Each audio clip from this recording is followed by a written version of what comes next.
What's up, guys? Beast here. Today we're going to be checking out the 10 freakiest creepypastas ever told, part 2. This is brought to you by Matt Santoro. Let's have it. It's that time once again, friends. Uncle Matt's going to tell you a bedtime story. Oh, yes, time indeed. The age-old tradition of telling ghost stories around a campfire has gotten a digital upgrade with creepypastas, scary stories that spread across websites, social media, and message boards, becoming internet lore that are discussed both on and offline. The product of some scary storyteller's imagination? Perhaps, but a lot of the time, that doesn't make it any less scary. These stories kept me up at night, and they might just have the same effect on you. So if you're a light sleeper, I'll warn you to proceed with caution, because here are the 10 freakiest creepypastas ever told, part 2. Number 1 is Anassi's Goatman story. This story tells of a group of 11 teenagers who spend a night in a trailer out in the Alabama woods. They're having fun until a nasty smell fills the campsite, like cooking blood and singed hair. They try to make the best of their camping experience, but later, when they all come together for dinner, the food is portioned out to feed 12, one more than the group that they actually came with. Quickly, they realize that someone else has joined their group.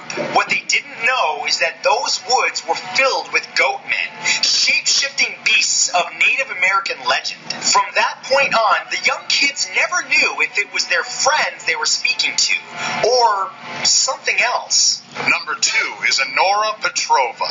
Honora Petrova was one of the most promising figure skaters in the United States until she came across the Wikipedia page made in her name. Oddly enough, instead of just reporting on what she had done, it also predicted her wins prior to her competitions. Everything was seemingly going okay until Honora decided to edit her own Wikipedia page in order to guarantee herself a win. From there, her life spiraled out of control in a series of terrible events. First, a freak accident involving a performer's blade breaking off of their skate and firing into the stands where she had been sitting and leaving her disfigured. This had been predicted on her Wikipedia page as well. Things became worse and worse, and eventually her Wikipedia page updated with Honora Petrova is a pathetic little orphan. Her family dead and left with nothing, her life was eventually snuffed out when her Wikipedia page updated itself and pronounced her dead. It was never known who or what was behind those fatefully accurate updates on her Wikipedia page. Number 3 is Candle Cove.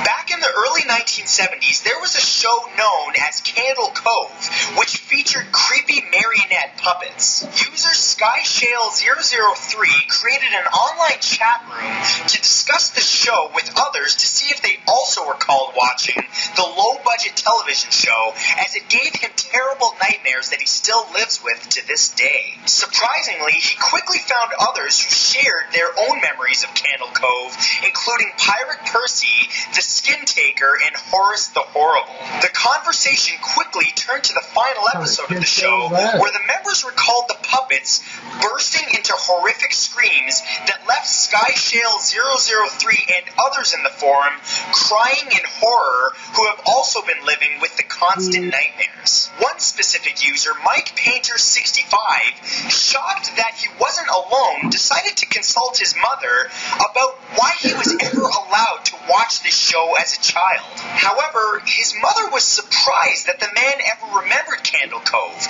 telling him that as a boy, he would sit in front of a static television screen of dead air for 30 minutes each day, saying that he was watching his favorite pirate show.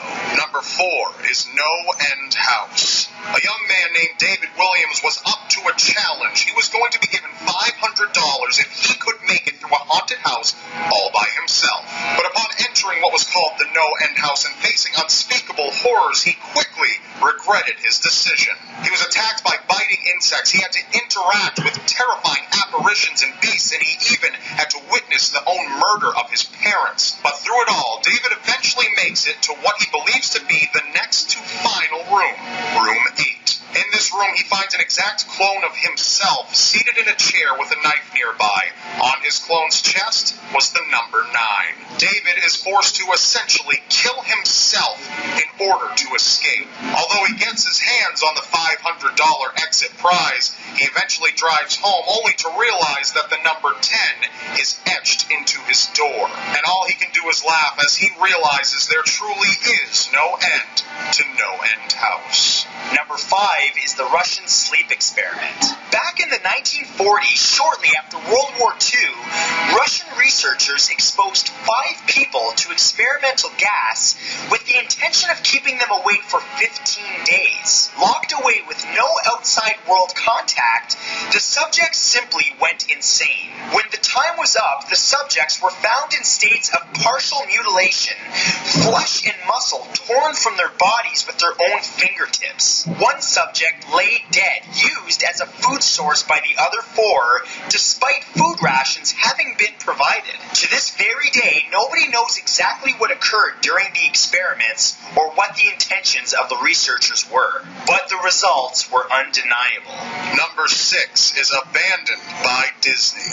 A Disney theme park known as Treasure Island in Bakers Bay, Bahamas was abandoned by Disney. This was after a failed $30 million construction project, and it has since become known as a ghost town. One individual foolishly ventured into the eerie, darkened park to explore. The chilling experience took a turn for the worse when he entered the mascots-only area. Inside, he discovered a number of Disney costumes, but there was one costume, a Mickey Mouse costume, that was laid out in a way that was a little bit more sinister than the others. The costume appeared itself to be a murder victim. As the man attempted to take a photo, the Mickey Mouse costume sprung to life. "Want to see my head come off?" the costume asked, and without waiting for an answer, the costume began to tear at its own head and neck. Thick, chunky yellow blood spilled everywhere, and the man turned and ran out, noting that above the door to the mascots-only area was written "Abandoned by God." He never went back, and it's unknown if the Mickey Mouse costume is still there waiting for its next visitor. Number 7 is My Dead Girlfriend Keeps Messaging Me. A young man named Nathan was having a hard time coping with the passing of his girlfriend Emily, unable to come to terms with deleting her off of his Facebook. One day, he received a hello from her in the form of a Facebook message. Originally, thinking her account was hacked, he disregarded it. That was until a barrage of nonsensical messages followed, as well as her tagging herself in pictures that she was not visible in. Nathan realized that the messages he was receiving were simply recycled portions of previous chats that the couple had had in the past, which wasn't a reason for alarm. That was until a message with the word freezing came through.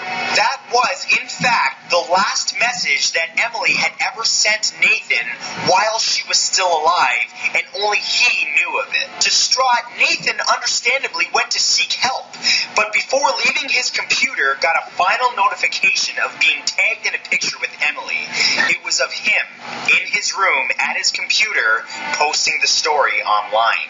Number 8 is The Expressionless. In June of 1972, a woman arrived at Cedars-Sinai Hospital in nothing but a white gown covered in blood. The woman was different from your typical patient. She inspired terror in anyone who witnessed her. The woman appeared as if though she were a living mannequin and had a bloodied kitten clamped within her mouth. She spit it out on the floor before collapsing and remained motionless as she was transported to the emergency room. When doctors arrived, she smiled and revealed sharp, jagged teeth. A doctor nervously asked, "What are you?" The woman, with inhuman speed, bit out the doctor's jugular and then whispered, "I am God." She feasted on the security guards who entered the room to stop her before she escaped the hospital, and she has never been seen See, that's why you shoot people in the head. since. Number 9 is Mr. Widemouth. Sick with a case of mono, a 5-year-old boy developed an imaginary friend with a wide-mouthed grin to help him cope with his illness. The bored and lonely child enjoyed the company of Mr. Widemouth, who soon came up with a game to play, leaping from the second story of his home. Mr. Widemouth continued to try to get the young boy to do other extremely dangerous things, including juggle knives. Luckily, despite all of Mr. Widemouth's suggestions, the boy continued to refuse. One of the strangest refusals that the boy recalls is an instance in which Mr. Widemouth suggested that the boy follow him down a trail, which he also refused. Years later, that boy became a young man and decided to travel down that very path, only to realize that it led to a graveyard filled with many children's tombstones. And number 10 is Smile Dog. In 2007, an amateur writer paid a visit to a woman named Mary E. in Chicago because she claimed to have a story that she wanted to share with him that he might have wanted to write about. When he arrived at her home, he found her locked up in her bedroom where she was crying profusely and ranting about nightmares and visions. All of this was centered around an image she had viewed called Smile.jpg. It was said that viewing this image, which consisted of a smiling dog, would incite insanity upon anyone who viewed it. The smiling dog would invade their dreams and demand that they share the image or else they would certainly die. Mary E. intended to share the image with the writer in order to save herself from certain death, but eventually she changed her mind. Soon after, Mary E. took her own life, unable to cope with the endless assaults from the smiling dog. Nearly a year later, the author was sent an email with an attachment. It was the Smile.jpg image, and his curiosity was too much to bear. The author foolishly opened the image and looked upon it. To save himself, the author posted this story online for anyone unfortunate enough to come across it. You're welcome. And that's it. Thank you so much to my good friend Rob Dyke, who's behind me, for helping me with this extra creepy episode. Be sure to subscribe to him. A link to his channel will be in the description. Alright guys, so that was kind of creepy. It's not as bad as the first one, but if you liked the video, like, comment, subscribe, check out Mark Santoro. I'm out.